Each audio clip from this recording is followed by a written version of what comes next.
मित्रों, आज हम कक्षा 8 विषय हिंदी पाठ 8 हंसना मना है चुटकुले के बारे में पढ़ेंगे। चुटकुले हास्य एवं व्यंग्य विनोद का एक सशक्त माध्यम है। चुटकुले का प्रमुख गुण यह होता है कि उनका स्वरूप छोटा और संवाद छोटे छोटे होते हैं। चुटकुले पढ़ने और सुनने से हमारा तनाव दूर होता है। इस दृष्टि से चुटकुले तनाव दूर करने का एक सशक्त माध्यम है। तो यहाँ पर बताया गया है चुटकुले पढ़ने से और सुनने से हमारा जो मानसिक तनाव होता है वह दूर होता है और हम प्रसन्न रहते हैं।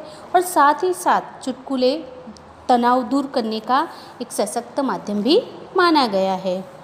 तो इसमें पहला चुटकुला है, चूहा हाथी के पास गया और बोला, हाथी दादा क्या आप मुझे आपकी लुंगी 2 दिन के लिए दोगे? हाथी, तुम उसका क्या करोगे? चूहा, मेरे बेटे की शादी है, उसमें तंबू लगाना है। दूसरा चुटकुला है, पता नहीं लोग महीनों बिना नहाए कैसे रहते हैं।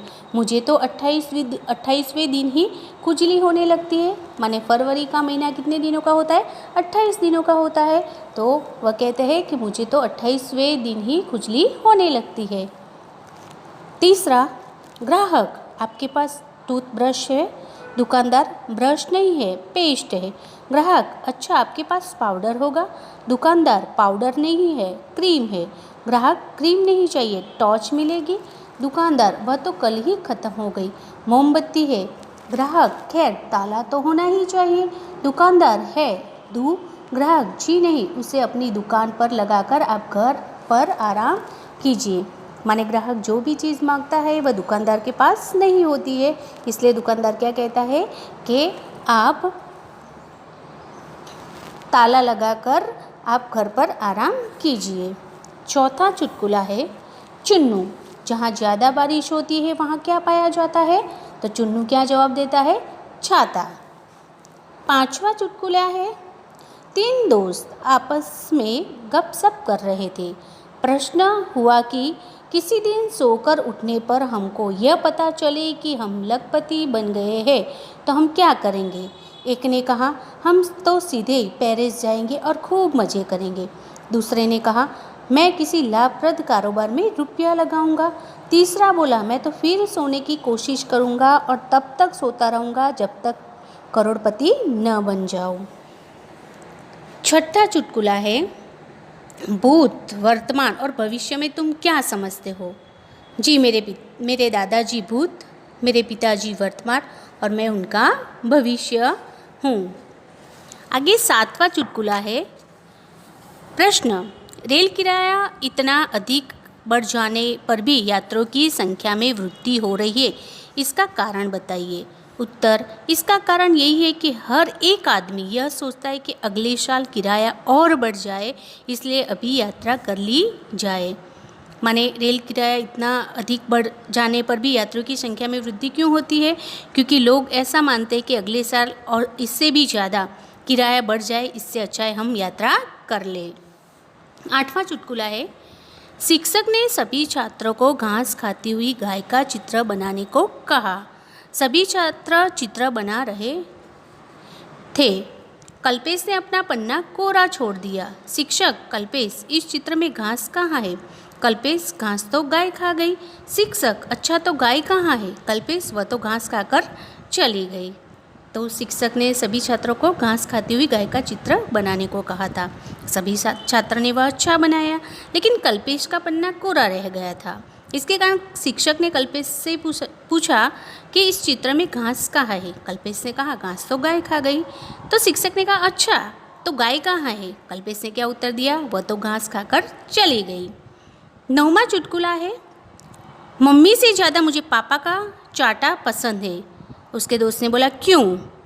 उसने जवाब दिया, क्योंकि पापा प्रति चाटा 5 रुपये देते हैं कि मम्मी मुझे चाटा मारती है, उससे अच्छा मुझे पापा का चाटा माने थप्पड़ पसंद है। उसने कहा, क्यों? क्योंकि पापा जब भी चाटा थप्पड़ मारते हैं तो मुझे 5 रुपये देते हैं। तो विद्यार्थी मित्रों, आशा रखती हूँ कि आपको ये चुटकुले समझ में आया होगा। अब देखो इसमें इसमें पहला प्रश्न जो दिया गया है वह है मातृभाषा में अनुवाद कीजिए। तो उसका आपको क्या है, हम पैराग्राफ पहले पढ़ते हैं। एक साहब टैक्सी में बैठे और ड्राइवर से बोले, ज़रा तेज़ चलो वरना मेरा चित्रहार निकल जाएगा।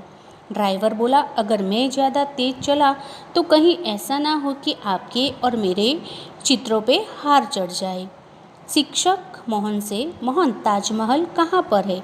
मोहन ने कुछ उत्तर नहीं दिया, सो शिक्षक ने उसे बेंच पर खड़ा कर दिया। मोहन बेंच पर खड़े होकर, साहब यहाँ पर से भी नहीं दिखाई देता। अब उसका मातृभाषा में अनुवाद हम करें। एक સાહેબ મોટરમાં બેઠા અને ડ્રાઈવરને કહ્યું, જરા ઝડપથી ચાલ, નહીં તો મારું ચિત્રહાર જતું રહેશે. ડ્રાઈવર બોલ્યો, જો હું વધારે ઝડપથી ચલાવીશ તો ક્યાંક એવું ન થાય કે તમારા અને મારા ચિત્રો પર હાર ચડી જાય. શિક્ષક મોહનને કહે છે, મોહન તાજમહલ ક્યાં છે? મોહને કંઈ ઉત્તર ના આપ્યો એટલે શિક્ષકે તેને બેન્ચ પર ઊભો રાખ્યો. મોહન બેન્ચ પર ઊભા રહીને કહે છે, સાહેબ અહીંયાથી પણ ताजमहल देखातो नहीं। अभी प्रश्न 2 है, राष्ट्रभाषा में अनुवाद कीजिए। अब ये जो पैराग्राफ है वह गुजराती में दिया गया है, उसको हमें राष्ट्रभाषा में अनुवाद करना है। तो देखो पहले, रमेश આવી જિંદગી કરતાં તો મોત સારું. અચાનક યમદૂત આવી ગયા અને બોલ્યા, તારો જીવ લેવા માટે મને આદેશ મળેલો છે.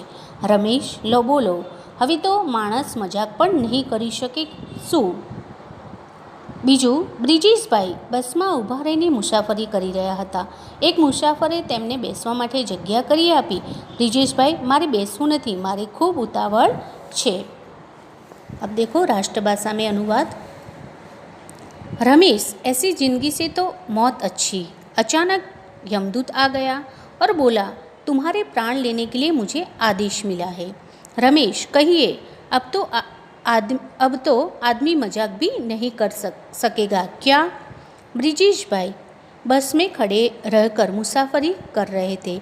एक मुसाफिर ने उनके बैठने के लिए जगह कर दी। ब्रिजेश भाई, मुझे बैठना नहीं है, मैं बहुत जल्दी में हूँ।